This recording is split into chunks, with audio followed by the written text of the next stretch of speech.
So I'm going purely off auto-regulation today. Thought I'd do some deadlifts. Didn't want to go too heavy, I just thought I'd see how I feel. I have a bit of issues with sciatica on my left hamstring recently. But I thought I'd see how I feel, and I felt good warming up.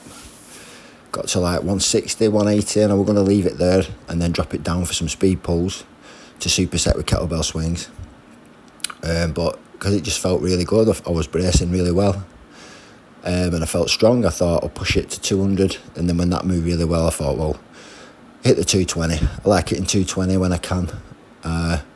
So that was I did the single at 220, and then I dropped it to 120 for some speed pull doubles, and I supersetted them with kettlebell swings. So it was 3 doubles at 120 kilo, followed by 15 kettlebell swings straight after. Just like working on moving the bar as fast as I could with the speed pulls, and then really putting some power in the hips in the kettlebell swings. And then I moved on to some bag work and some core work at the end. I did about 3 years ago. I did a strength and conditioning course. It was like an online one, like a level 4. It was very, very good, very interesting. And that's when I first heard the phrase, "You can't fire a cannon from a canoe." And it's a great phrase, that, and obviously it alludes to the fact that if you want to throw powerful strikes or powerful throws, you need a solid foundation before you can do that. And that's where the saying comes from. Imagine trying to fire a cannon from a canoe. You're not going to have that stable base, are you? It's not going to go far. There's not going to be much power into it. And that's why you fire a cannon from a battleship. The sturdier the foundation, the more solid the foundation, the more powerful the strike's going to be. And that really got me thinking along the lines of building strength in the lower body and the core.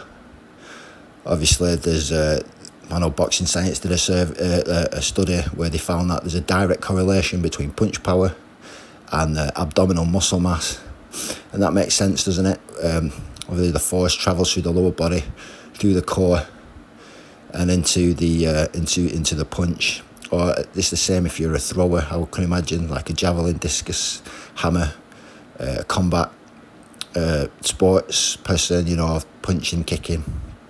Really important. So the strong lower body and strong core. And then these are things I never thought about as a young guy. It was only as I got to like 40 when I started strength training.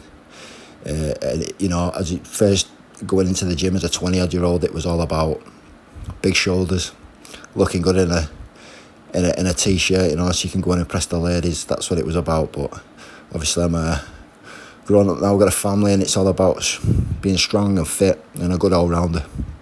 And ever since I started doing squats and deadlifts 3 years ago, I'm much more powerful on the bag, can hit it with much more force. There's no requirement for me to. I'm not a boxer, I just like it for conditioning. But I just feel that strength. And now it's all the muscles that you don't see, that you want to train, that you want to work on getting stronger. The hips, the glutes, the hamstrings. When you're a young lad, you're not bothered about building big glutes, big hamstrings, or you want big arms, big shoulders. But you can tell a really strong person has that well-built midsection, shall we say, the hips, the hamstrings, and that's where all the power is. Between the pecs and the knees, really.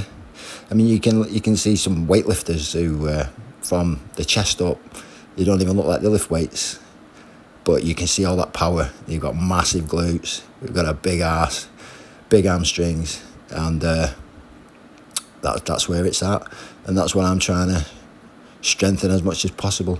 And that's the idea behind this program, is to build a very robust, strong lower back and lower body whilst staying fit, whilst staying injury free.